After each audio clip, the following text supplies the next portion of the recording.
Nous ne pouvons pas accepter que l'Afrique et les États arabes n'aient pas à ce jour de représentants permanents au Conseil de sécurité et ne jouissent pas de prérogatives qui s'y rattachent. Les États africains doivent-ils continuer à quémander un siège permanent au Conseil de sécurité des Nations Unies? Africa wants the veto abolished. However, if UN member states wish to retain the veto, it must extend it to all new permanent members as a matter of justice. Ce sujet fait l'objet de débats depuis de nombreuses années. Pour beaucoup, il n'est pas juste qu'un continent entier soit représenté au Conseil de sécurité de l'ONU uniquement par des pays francophones sous l'égide de la France et des pays anglophones sous celle du Royaume-Uni, laissant ainsi le destin de ces nations entre leurs mains.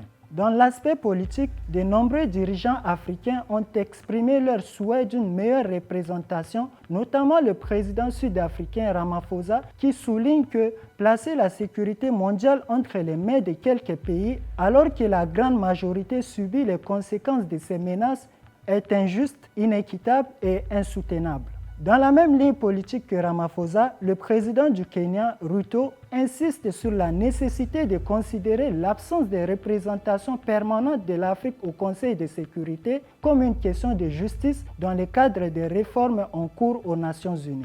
Et depuis lors, de nombreux pays, notamment la Russie et la Chine, ont exprimé leur soutien aux pays africains.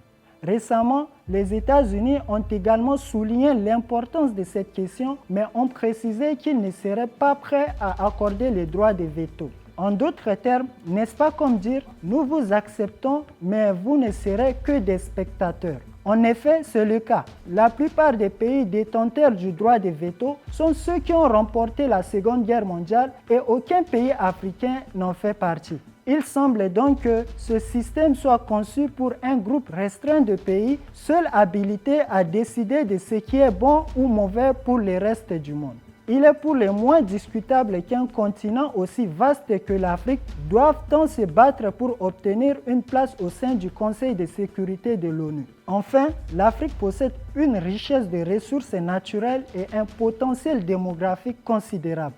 Selon les écrivains et politiciens africains, au lieu de quémander un siège, le continent devrait envisager de créer une alternative au système actuel, mettant en avant ses propres institutions et structures de gouvernance qui répondent aux besoins et aux aspirations de ses peuples. Cette approche proactive pourrait renforcer la voix de l'Afrique sur la scène mondiale sans se soumettre aux règles d'un système biaisé.